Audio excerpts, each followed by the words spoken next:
Hey guys, John here. In front of me I have a 2023 Toyota Crown. This one is a limited. The color is black with macadamia leather. So this Crown is an all-wheel drive and it's the hybrid one. So it has Toyota's hybrid 2.5 liters, the same one that you'll find in the Highlander, same one that you'll really find in the RAV4. And this car, it scoots for having this motor in it and it being a heavier car. MPGs that you're gonna get around with this thing are around 42 miles per gallon with this Crown, and that's honestly not that bad with how big that this car is. We got some 19-inch wheels on this one, so let me know guys down in the comment section what you think about the wheels, just the overall appearance of the Crown in general. This car being completely blacked out, how this one is, so it kind of blends like a lot of the lines. We'll take a look at a two-tone one in another video. This one being all black definitely looks a bit different than all the other ones. And what do you think about the front end?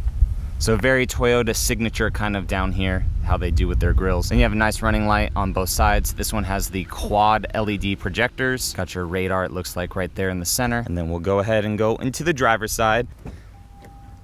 Let me know what you guys think about the macadamia leather. So with the Tundra, it was kind of the thing, right? With on the 1794 where people are like, oh my God, I'd never get a white interior. Well, it's kind of the same here. At least this car isn't going to be used out on a farm or working like a Tundra would, but just look at the left-hand side. So you can see it's already a little bit dirty. Journalists have been in and out of this vehicle, but man, you really have to upkeep a white interior. So let me know what you guys think about it. Before we get in though, all of this is all soft touch. These are pre-production vehicles.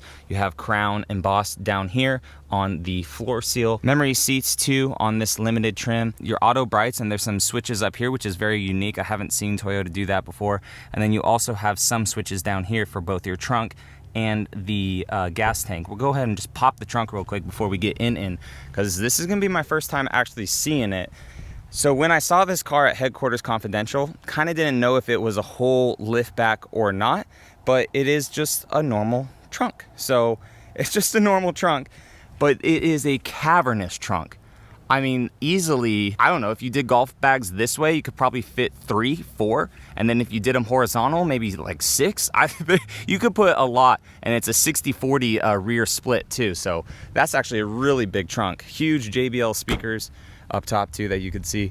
But getting into this thing, what I like about this is even though it's a car, it's a very strange looking car, you're able to get in with no problem. So now getting into the Crown is nice. So you barely have to sit. I have noticed that the headroom is a little bit low. I would think that it would be higher, but we're sitting up higher is what I'm getting at. So getting into the car is fairly easy. So entry and exit out of the car is nice. I mean, I don't know why for elderly people, because this car targets like early empty nesters and potentially elderly people. I mean, that's super easy to get in and out of the car. And now I have a more higher ride height than a normal sedan that you just like fall into and you sit pretty low. So this is pretty comfortable. Then we'll go ahead and open that.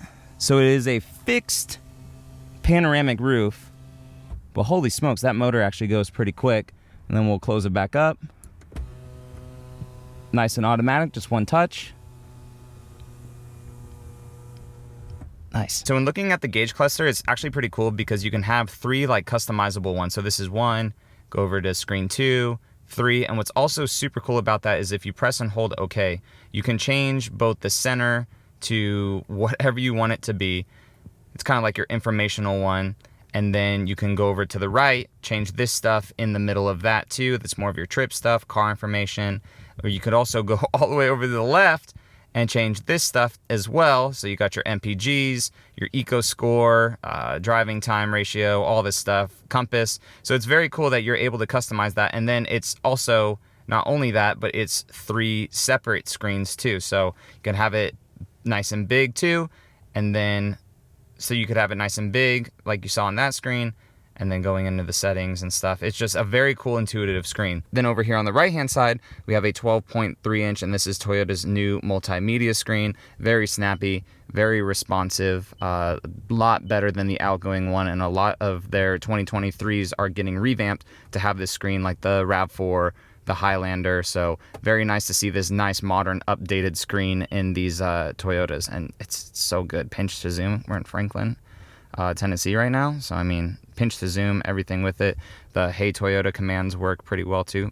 Get started up. So very nice screen to have. Moving down below that, we have our heated steering wheel. So you can have an auto heated steering wheel, dual climate control, heated and ventilated seats. Moving down from there, you have a stand-up wireless charger. So you would stand your phone up on it. And then we have some nice USB-Cs. So gone are the USB-As. A little trick driving selector right here. So you can't just pull it back to go into drive. It doesn't let you do that. So you have to go over, down into drive. So now we're in drive. You can go up to neutral and then put it into reverse for reverse. You have a center console here that opens up both ways. This is very popular in Lexus models, so it's cool to see that here. So it's nice if the passenger has to open up their side to get some stuff.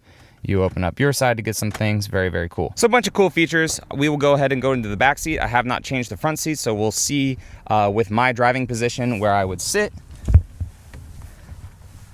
Tons of legroom. And then you also have AC back here for the rear occupants, USB-Cs, which is nice. Headroom could potentially be more. I would like a little bit more. I'm 5'11". God didn't give me 6 foot, but at 5'11", I'm pretty close to the top, but you can tell that they've contoured this out a little bit. So they've contoured that out. You get to sit up in it. I don't know, I guess it's kind of close, but these seats are super comfortable. And what do we got here? Cup holder right there. Very Lexus vibes in here. Very Lexus vibes for sure. So it is nice, but very Lexus vibes. So guys, that's it. I will catch you in the next video. All right, see you later.